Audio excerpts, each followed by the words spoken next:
Durante siglos, dos imperios se enfrentaron por la supremacía en Europa, los Habsburgo y el Imperio Otomano. El bando occidental está representado por el príncipe Eugenio de Saboya, el ambicioso vástago de una familia noble dispuesto a rebelarse contra su propio rey, Luis XIV. No me serviréis a mí, sino a Dios. No, nunca. Al servicio de los Habsburgo, el apodado príncipe harapiento comenzó una carrera sin parangón.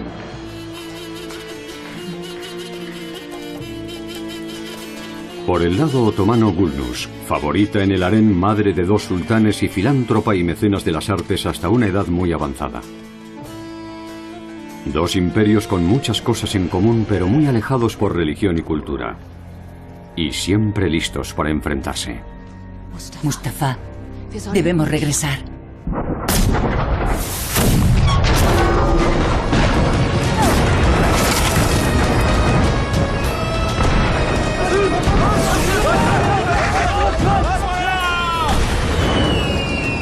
Eran auténticas matanzas. En los campos de batalla, decenas de miles de muertos. Por el contrario, el comercio, el intercambio cultural e incluso los conocimientos médicos florecían en tiempos de paz. ¿Qué demonios hacéis? El imperio meridional y el occidental eran mucho más que enemigos. El príncipe Eugenio y el imperio otomano, más que enemigos.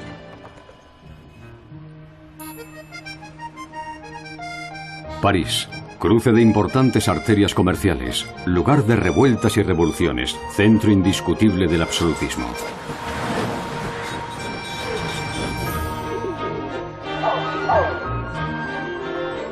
Cerca de Le Halles, el distrito comercial más antiguo, existía desde hacía unos 350 años un elegante palacio urbano, el Hôtel de Soissons.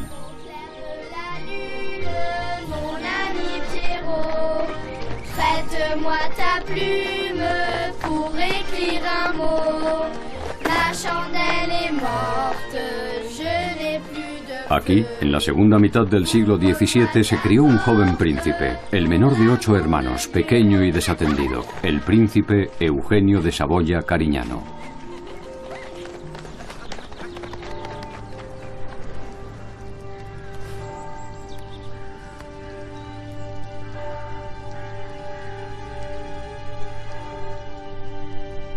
Ya en los primeros años, el joven que la historia recordaría como príncipe Eugenio de Saboya mostraba inclinaciones excepcionales.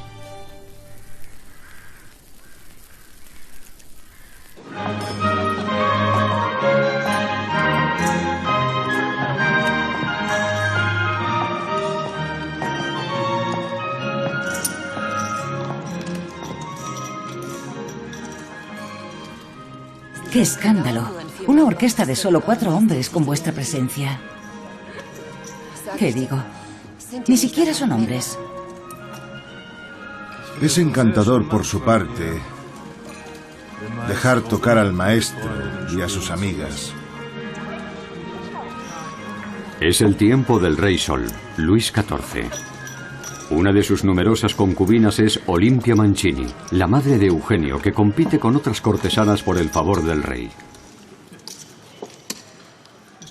El marqués está perdiendo su última camisa. ¿Por qué no nos honráis con vuestra participación? Hay otros juegos, madame,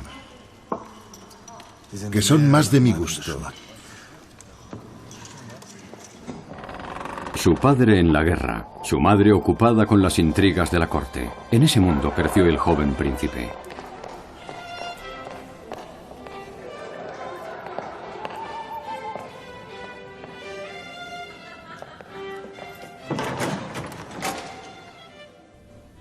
Calma, calma. ¡Qué impetuoso!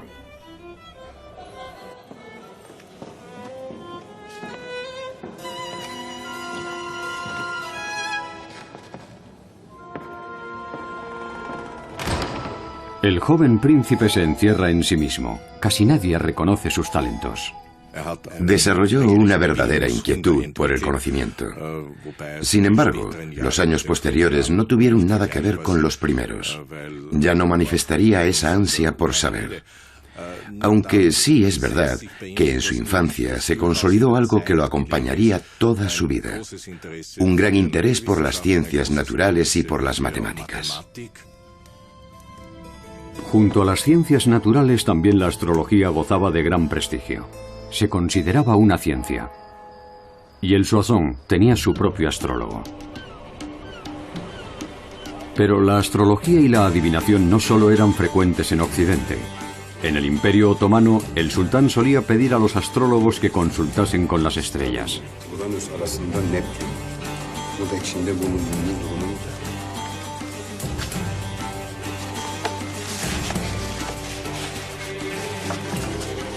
Lo que el adivino leía en sus cartas influía en todos los aspectos de la vida en el palacio del sultán. Incluso se leía en el cielo el momento de emprender una campaña militar. Era una profesión influyente, pero peligrosa. Una predicción incorrecta podía costarle la cabeza al adivino. El mismo precio que echar un vistazo sin permiso en el lugar más secreto de Constantinopla, el harén.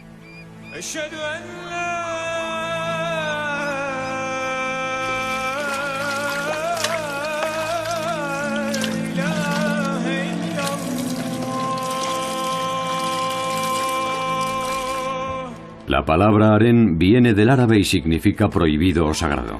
Para las mujeres que viven en él, el eje de su vida es la religión.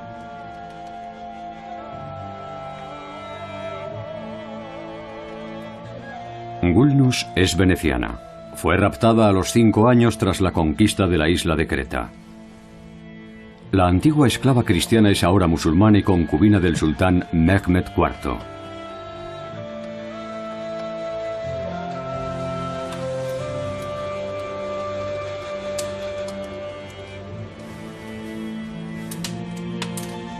Es una extraña en el reino y, al igual que el príncipe Eugenio, debe reafirmarse. Con el tiempo obtiene el título de Haseki, favorita del sultán.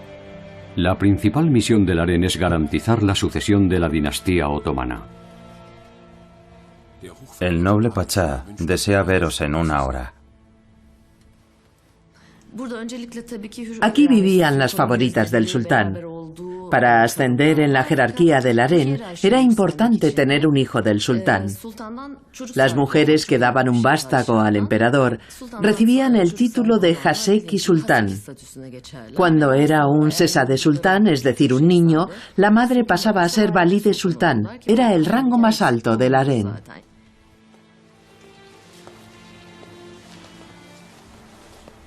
Sultán. Gulnus. Hermosa como una rosa cubierta de rocío. ¿Qué es eso? Me lo ha enviado un comandante de Creta. Ojalá supiese leerlo. ¿Esos infieles no te enseñaron nada? Era muy pequeña para aprender a leer. Conocía los colores, el mar, la costa. Aunque tal vez tampoco sea cierto. Son recuerdos débiles. La vida en el harén puede compararse con un internado femenino. Y al igual que en una empresa, lo importante es ascender en la jerarquía. El ascenso dependía de muchos factores. Por ejemplo, de sus talentos, su capacidad de aprendizaje y sobre todo su belleza. La competencia también está a la orden del día en la corte de Luis XIV. Me encanta. La mano, querida. La otra. La línea de la vida. Aquí está. Se ve claramente en ambas manos, lo que indica fuerza y vitalidad. Pero es muy fina, como el pelo de un recién nacido. Cuidado. Vuestra salud corre peligro y vuestra belleza es pasajera. Los ungüentos secretos, los elixires exóticos y el polvo de brujas son la especialidad de Olimpia. Aplicaos este ungüento en las arrugas con luna llena y veréis cómo desaparecen las patas de gallo. Y este polvo es una auténtica maravilla contra las varices. ¿Y eso de ahí? Un secreto, amiga mía. La madre del príncipe Eugenio, Olimpia, llegó a ser la más importante de las concubinas de Luis XIV y, por lo tanto, la más influyente. Sin embargo, la competencia entre concubinas en una corte real era muy dura. Según los rumores que corrían por París, Olimpia llegó a usar veneno para preservar su posición. Su influencia política estaba en peligro, pero era una saboya, miembro de una de las principales familias nobles de Europa, aunque de una rama empobrecida.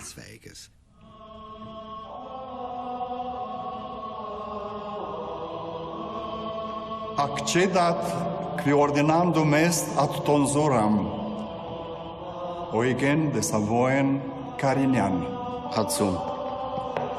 Sit nomen Domini benedictum, ex hoc nunc et usque in saeculum. Adiutorium nostrum in nomine Domini, qui fecit caelum et terram. La madre del débil príncipe de quien todos se burlan por su nariz quería deshacerse de él y ponerlo en manos de la Iglesia. No lo ve apto para otro estamento que no sea el espiritual.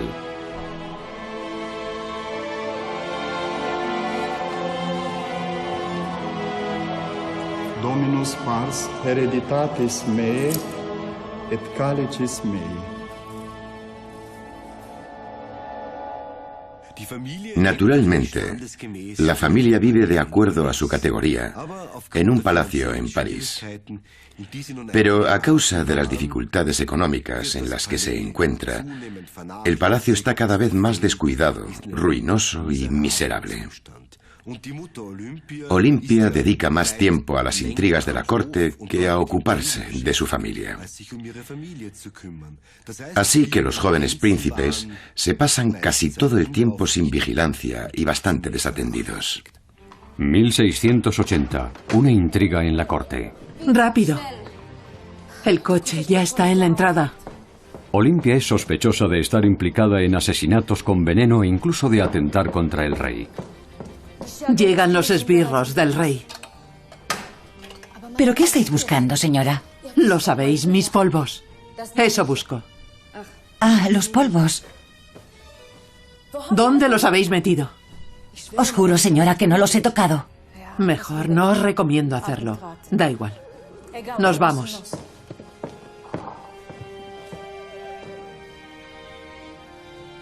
Adiós, amores míos. Olimpia huyó precipitadamente de París.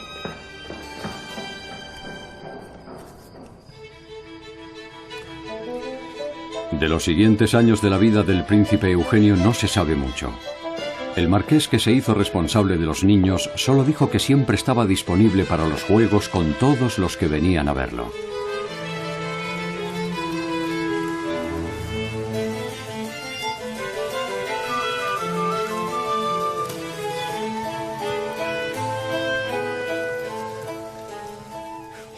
La homosexualidad no existía oficialmente en el barroco. Pero eso no significa que no se practicase de forma desenfrenada, sobre todo entre los jóvenes de la nobleza. La situación en la corte parisina era tan explosiva que el rey tuvo que intervenir personalmente para controlar un asunto que le resultaba muy desagradable.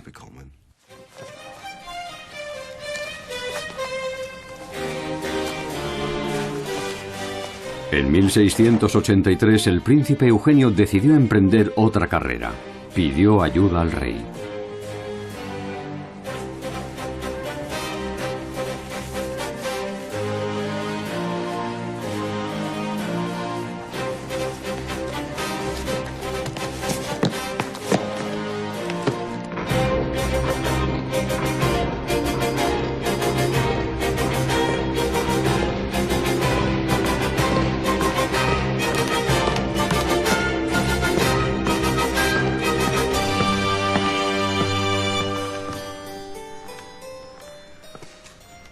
Mi querido Eugenio, os habéis vestido de gala para hablar con el rey.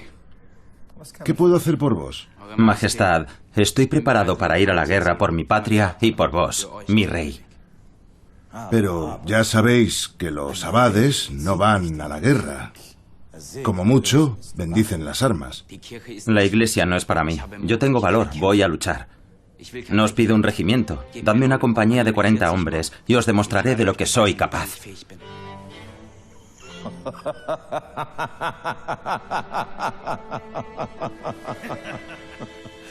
Querido amigo, eso es imposible. Debéis comprender que quien quiera dirigir una compañía debe infundir respeto. Y también es necesario tener un aspecto imponente. Además, señor, dentro de poco estaréis en un cabildo catedralicio. No me serviréis a mí, sino a Dios. No, nunca.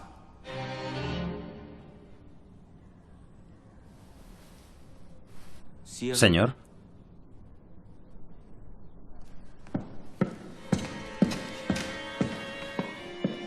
La petición fue rechazada, pero el peticionario no. Nadie se había atrevido nunca a mirarme a la cara de forma tan desafiante y colérica como él. Como su madre, Eugenio huyó de París. Tardó pocos días en llegar a la frontera del Imperio de los Habsburgo, el gran rival de Francia. En aquel tiempo, Luis XIV observaba con satisfacción cómo el Imperio otomano crecía a costa de los Habsburgo. Esperaba aprovechar el desarrollo de los otomanos como imperio mundial para ganar territorios al este.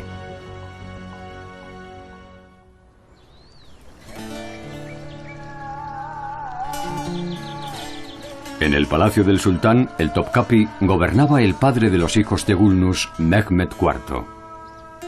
Junto a Gulnus y sus hijos, docenas de mujeres habitaban dentro de los gruesos muros del harén. Cuanto más nos acercamos a los aposentos del sultán, mayor es el lujo.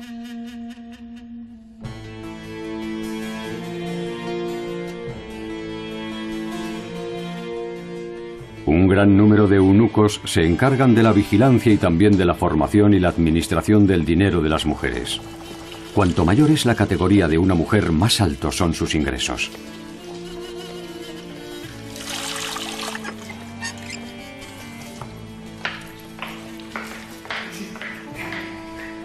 Debido a la poligamia, ninguna de las mujeres del sultán puede acumular demasiada influencia. Siempre acaba por haber tensiones entre la madre del sultán, que elige las esposas para su marido, y la favorita.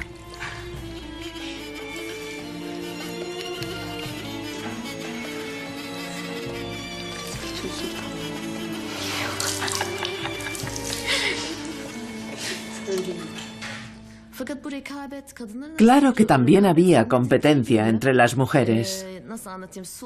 A diferencia de lo que podría suponerse, la lucha no era únicamente por el favor del sultán. Eso era solo una parte. Lo principal era construirse una posición de poder. Frecuentemente las mujeres que tenían un hijo del sultán, las jasekis, competían entre sí. Esa lucha es comprensible porque tenía la finalidad de colocar a su propio hijo en el trono y evitar que lo asesinasen, algo muy frecuente en aquel tiempo.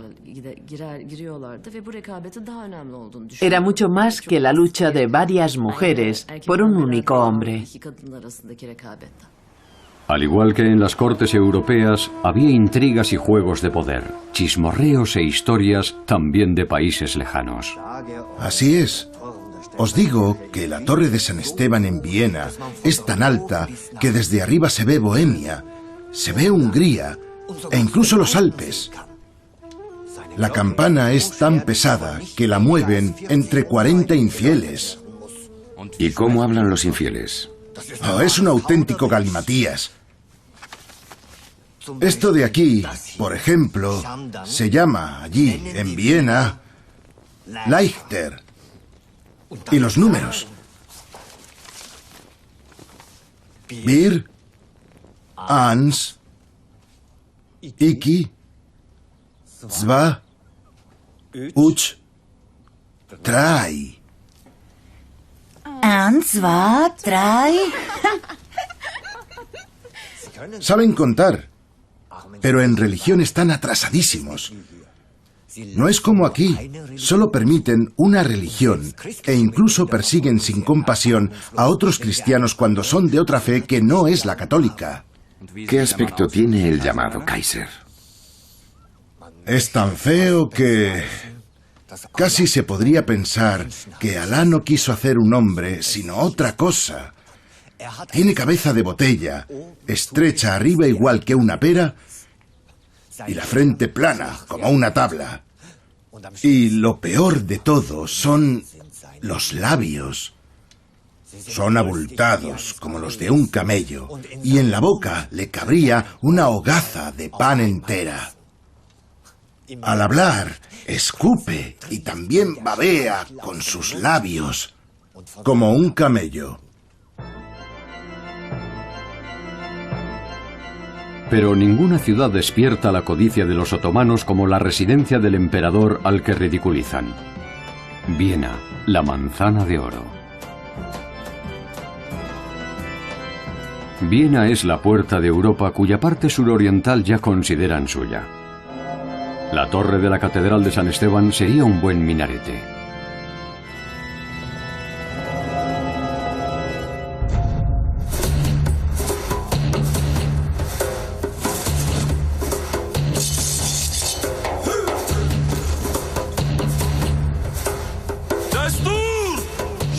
En la primavera de 1683, un poderoso ejército sale de Adrianópolis hacia los Balcanes y Europa Central.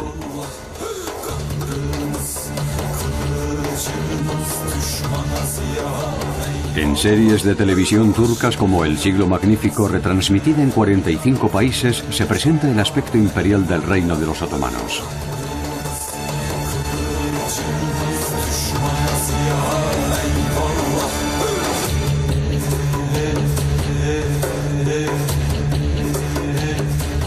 Una etapa que en la Turquía actual se considera como un renacimiento. En el año 2009 se erigió un monumento a la conquista otomana en 1453 de Estambul, la Constantinopla de los bizantinos.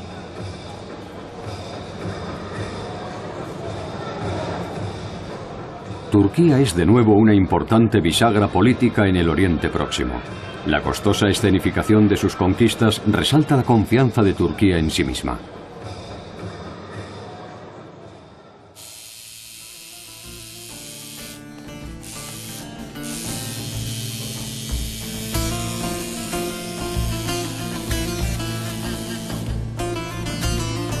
También la Tura, el sello imperial del sultán y símbolo otomano por antonomasia, está muy presente en la Turquía actual.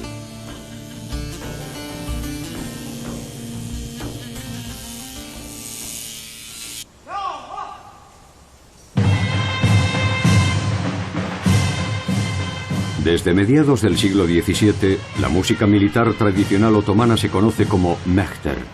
Los bastones con cola de caballo simbolizaban la dignidad militar durante el imperio. Se vieron en 1683 al apoyar la lucha de los rebeldes húngaros contra los Habsburgo.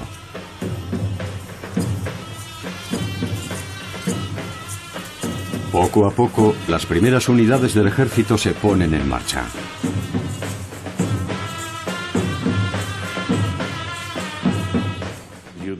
Las campañas no empezaban con 200.000 personas. Tampoco empezaban con 150.000. De hecho, lo que ocurría era que partían unas decenas de miles y luego se iban incrementando. Las provisiones se adquirían de camino. Por lo tanto, había órdenes muy estrictas de no destruir las huertas, de respetar los elementos productivos de los agricultores. A los agricultores se les pagaba los alimentos para mantener las fuentes de aprovisionamiento. Lo único que había que llevar eran los cañones. Al llegar a las fronteras del enemigo, la moderación se acababa. Los más temidos son los tártaros, la vanguardia del ejército otomano que saqueaban, incendiaban y dejaban a su paso un rastro de destrucción.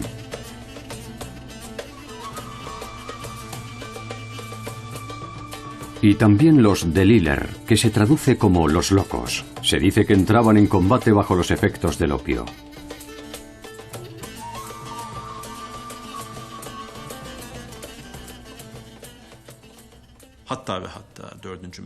Al parecer, Mehmed IV no estaba informado del objetivo preciso de la campaña.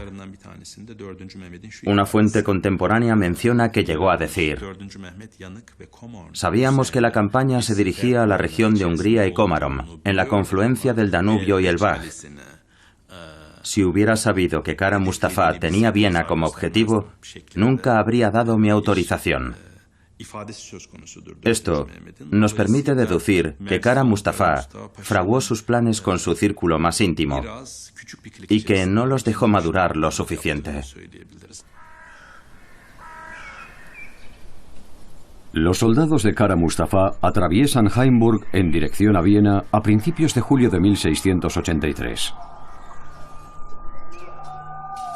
La mayor parte de los habitantes de la ciudad intentaron huir por la puerta de los pescadores hacia el Danubio. Se metieron en una trampa mortal. Junto a la puerta los esperaban los feroces tártaros. Más de 8.000 personas murieron en aquel lugar. No lejos de allí, en Viena, se desató el pánico. Miles de personas, entre ellas toda la corte del emperador Leopoldo I, huyeron a Passau. Allí el devoto emperador rezaba todos los días ante la imagen de María Auxiliadora para pedir la salvación de Viena. Leopoldo I dedicaría a esa advocación una iglesia y un barrio de Viena. ¿Dónde están las tropas de nuestros aliados? El emperador se instaló en el Palacio Episcopal de Passau. El 14 de agosto de 1683 se presentó allí un príncipe joven y delgaducho.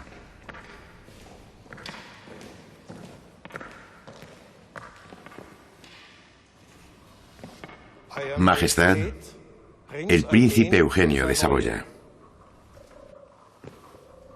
Se oyen auténticas locuras de él. Es verdad. Hace un mes estuve con el rey de Francia. Pero podéis creerme, seré vuestro mejor soldado. Los Saboya tenéis valor, eso lo sé. Pero me parece que aún sois muy joven. ¿Vais a crecer más? Soy de confianza. Concededme la gracia de dirigir un regimiento y no lo lamentaréis. ¿Un regimiento?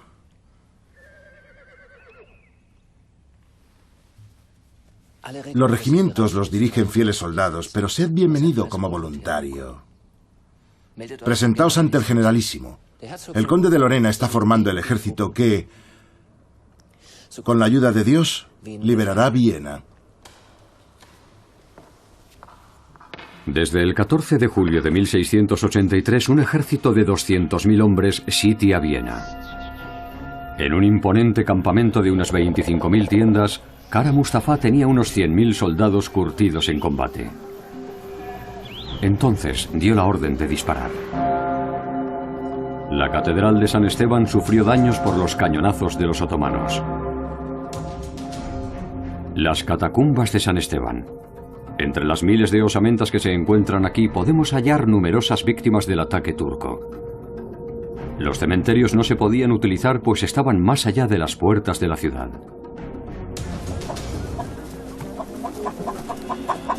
Gran parte del ataque a Viena se desarrolló bajo tierra. Las tropas de combate y los tapadores se acercaban a la ciudad por galerías. Excavaron como topos hasta llegar a los baluartes de 12 metros de altura.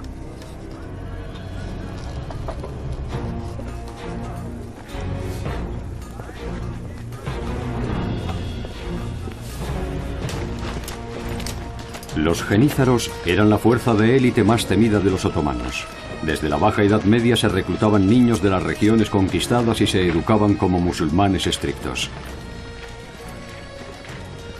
En el momento del ataque, este cuerpo constaba de reclutas y voluntarios.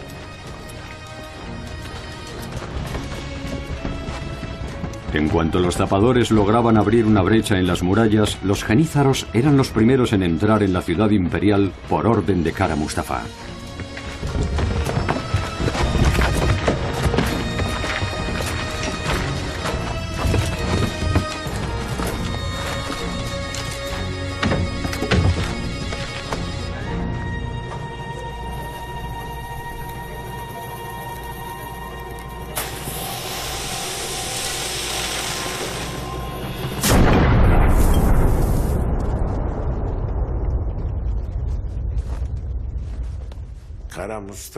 Kara Mustafa Pasha era un gran gobernante. Sin embargo, no era muy bueno como general. Y eso se puede deducir de sus errores estratégicos. Por ejemplo, durante el sitio de Viena, dejó el monte Kahlenberg fuera de su influencia. Además, tenía poca información sobre Juan Sobieski y las divisiones polacas. Bajo el mando del rey polaco, las tropas de la Alianza Cristiana se reunieron en los montes Kahlenberg, Hermannskogel y Sophienalpe la mañana del 12 de septiembre. El contingente del flanco derecho casi llega demasiado tarde a la batalla. Ahí casi se había acabado la lucha, mientras en el centro y en el flanco izquierdo continuaba el combate.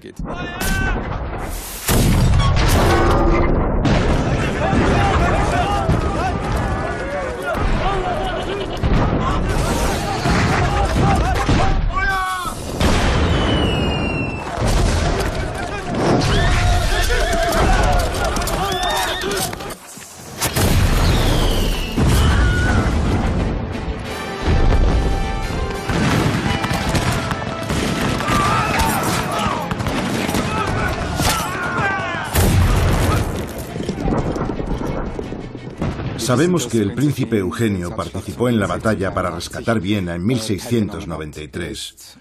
Muchos nobles estuvieron presentes en la batalla, pero normalmente no participaban en el combate, sino que se encontraban en los puestos de mando. Ya en su primera batalla, en su bautismo de fuego, el príncipe Eugenio se diferenció de los demás.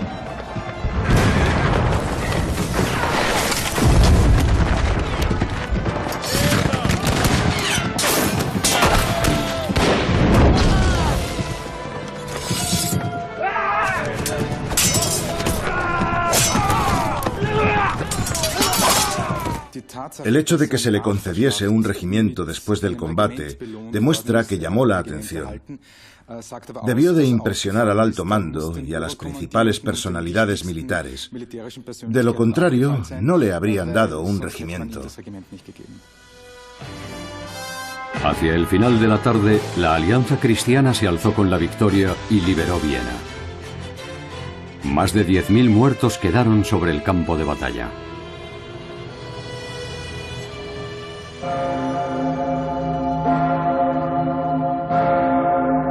Cada vez que suena, la Pummerin, la mayor campana de Austria, recuerda el sitio de Viena. La primera Pummerin se hizo fundiendo los cañones otomanos.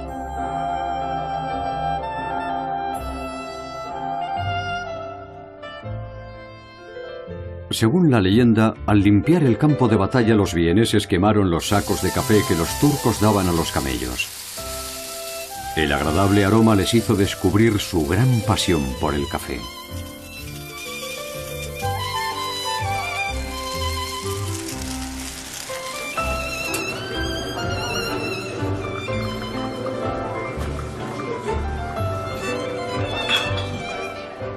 El primer café de Viena abrió 2 años después del sitio y dio origen a la cultura del café, hoy inseparable de la personalidad de Viena.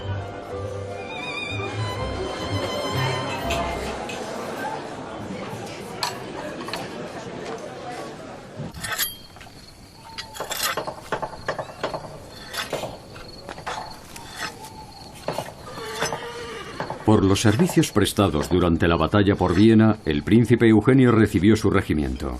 Se encargó de los dragones de Saboya que se encontraban en un estado miserable.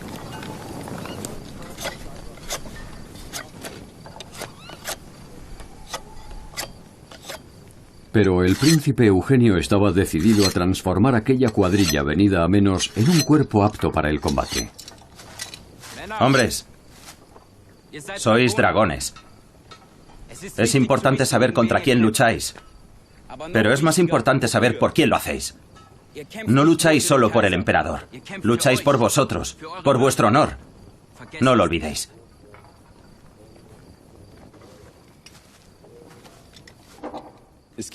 Había los clásicos regimientos privados. Era posible vender determinadas funciones y puestos. Por otra parte, se recibía dinero del emperador o de señores feudales.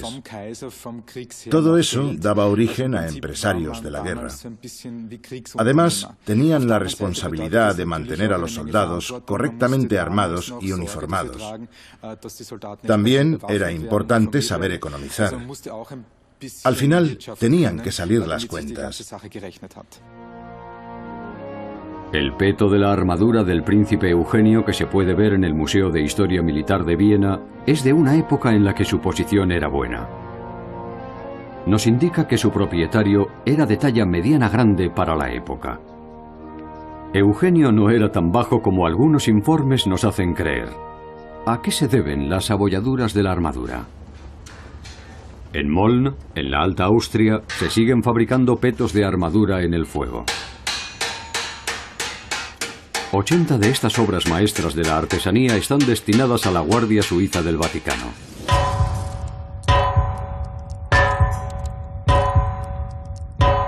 Encargamos a Georg Schmidberger una copia del peto del príncipe Eugenio según las medidas del original.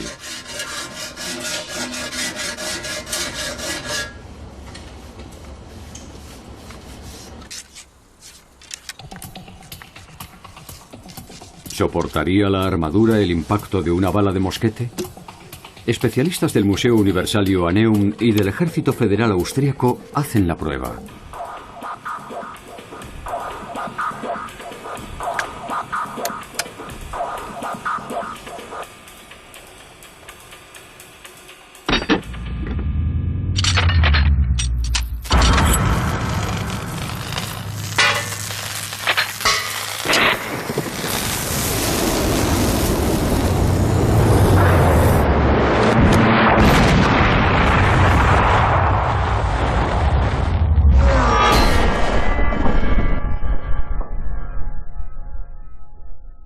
Una profunda abolladura es todo el rastro que deja la bala.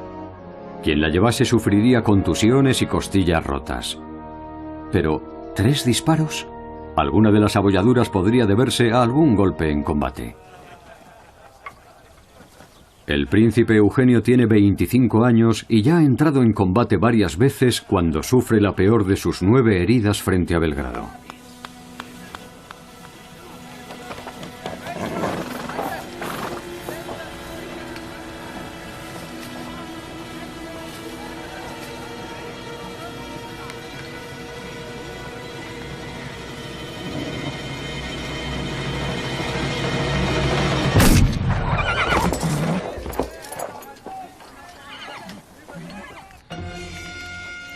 Lo trasladan de vuelta a Viena, donde tardan semanas en operarlo.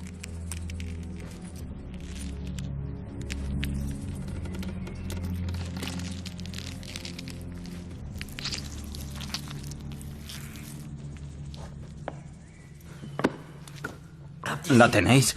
Sí, están incluso las tiras de papel. Supura mucho, necesita una limpieza en profundidad.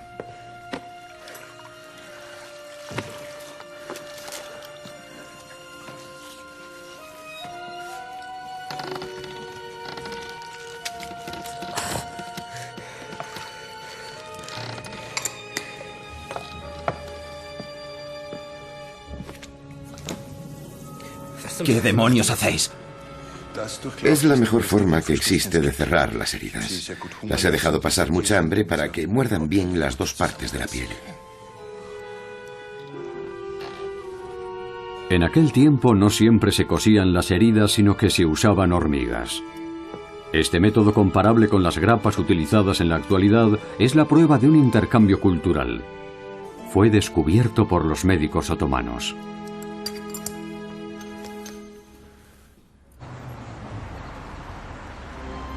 El interés estratégico de los Habsburgo está ahora al sur y al sureste. El príncipe Eugenio lucha junto a Carlos de Lorena por el control de Ofen, parte de la actual Budapest. Lleva 150 años en manos de los otomanos.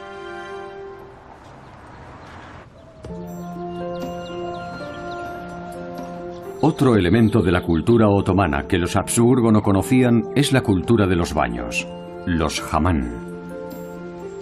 El balneario Király de Budapest es uno de los 2 baños construidos por los otomanos hace casi 500 años y que siguen en pie.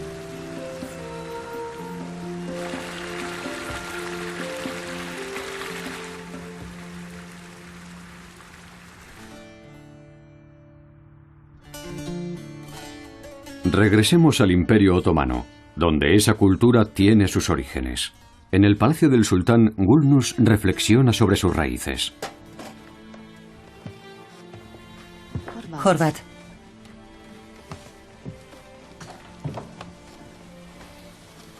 ¿Sabéis leer? Sí, Valide. ¿Cuánto tiempo lleváis aquí? 30 años ya. Sois de Hungría. Raptado, ¿verdad? Igual que yo. Pero vos recordáis vuestro alfabeto. Ojalá fuese de otra manera. ¿Por qué? Es mejor no recordar. Sin recuerdos, uno no puede parar de hacerse las mismas preguntas. ¿Quién soy? ¿De dónde vengo? Es una tortura. Enseñadme a leer, Horvat.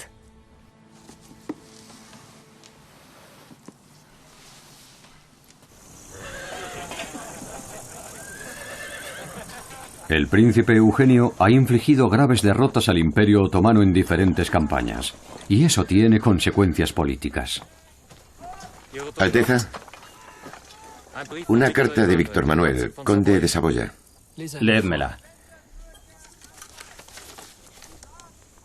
Mi querido primo, hemos recibido la noticia de que en la lejana Constantinopla el sultán ha sido depuesto por sus colaboradores más cercanos. Se dice que la causa de esa humillación son las derrotas militares de los otomanos en las que vos parecéis tener gran responsabilidad.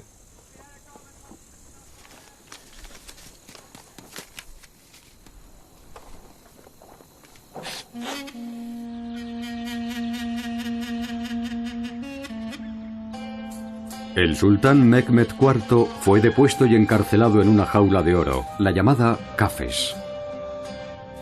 En esa parte cerrada del palacio Topkapi, el hermano de Mehmed había pasado 46 años. Ahora subía al trono.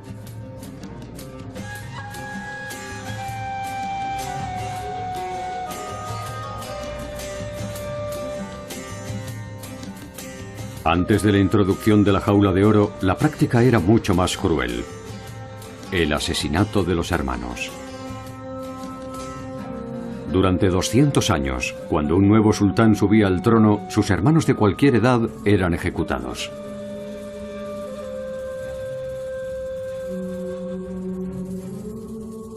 Los turbantes que hay en Santa Sofía, en Estambul, nos recuerdan ese tiempo. Los príncipes otomanos aprendían a gobernar en las provincias, una especie de prácticas de administración. En el siglo XVII se introdujo un cambio decisivo en la sucesión. Los príncipes ya no eran ejecutados, sino que los encerraban en las jaulas de oro. Por tanto, no adquirían conocimientos prácticos de gobierno. Allah'ım, yüce sultanımızın saltanatını daim eyle. Küffara karşı muzaffer eyle. Mülkü Osman'ı her türlü şerden emin eyle. Amin.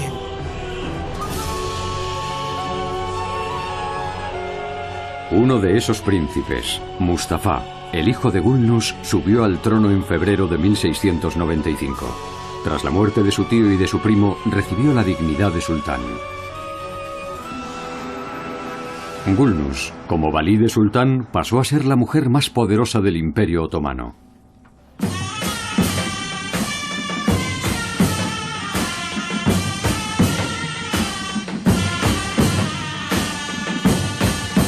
Mustafa II siguió los pasos de su padre. No solo disfrutaba de la música militar, sino que se embarcó en una guerra para apuntalar el poder de su imperio en Europa. Los otomanos ya habían recuperado Belgrado. Entonces lanzaron una gran ofensiva para recuperar Buda. El propio sultán y su madre Gulnus acompañaron a las tropas.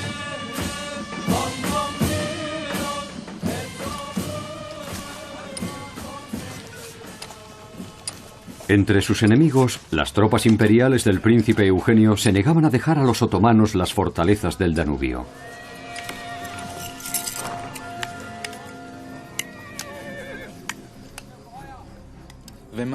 Si observamos atentamente la estrategia militar de la época, descubriremos una táctica muy lineal. Las tropas no se desplazan en grandes contingentes de formación cuadrada, sino que se distribuyen de forma lineal, y la simetría tiene gran importancia. Podemos observar los principales elementos del arte de la guerra, la fortificación y el sitio.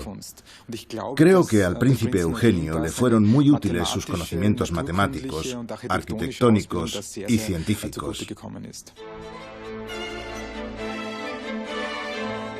Con el grado de mariscal de campo, el príncipe Eugenio adquiere un inmueble en Himmelpfortgasse, su futuro palacio de invierno.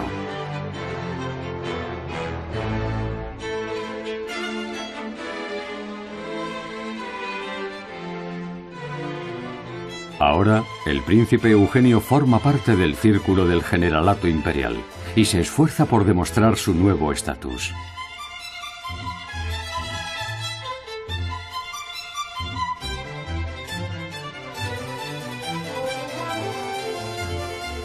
Pero pronto debe abandonar su lujoso palacio. El emperador le ha ordenado detener al sultán Mustafa, que se dirige hacia el norte desde Belgrado. No debe entrar en combate. Nadie sospecha que ese enfrentamiento cambiará el curso de la historia. Por primera vez, el príncipe Eugenio es el comandante en jefe y quiere demostrar su valor. Pero el emperador le ha asignado una misión de contención nada gloriosa. Si busca la confrontación con el enemigo, corre el peligro de perderlo todo.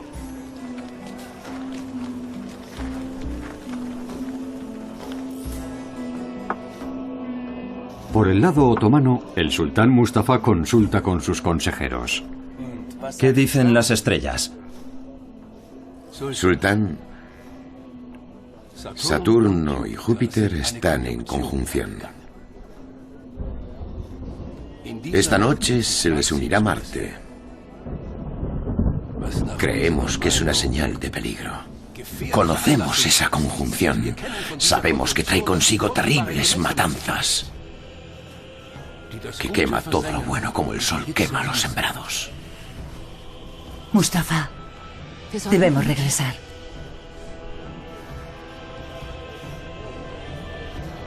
¿Cuál es la voluntad de Alá, Efendi? Sultán, su voluntad es que vos os enfrentéis a las pruebas que os pone. Según vuestro destino, obtendréis un gran honor. O seréis aniquilado.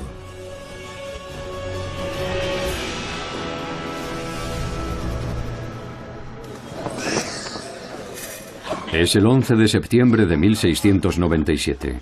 Las tropas de Eugenio están agotadas. Nada indica que los austriacos vayan a atacar esa mañana. Pero después de hacer prisionero a un oficial turco, el príncipe Eugenio cree tener información decisiva y se la guarda para sí.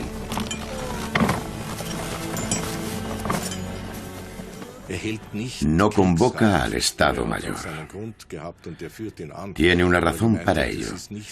Cree que es mejor no revelar sus planes al enemigo. Y lo haría si celebrase una reunión.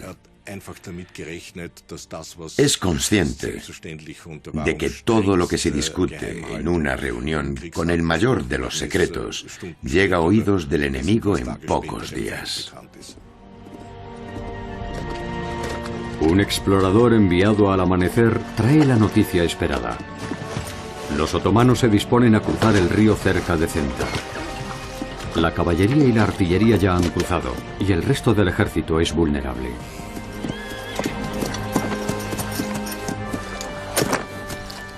mi mariscal de campo. Lo que ha dicho el prisionero turco es verdad. El sultán ya ha cruzado el Tisa. Gracias. Una buena noticia, por fin. Alteza, un despacho del emperador. No quiero verlo. Puede oponerse a mi decisión. Alteza, atacar es imposible. Los hombres están débiles. La malaria ha causado estragos. El emperador desea que los otomanos se retiren, pero el príncipe Eugenio ha visto la ocasión de hacer historia y toma una decisión con graves consecuencias.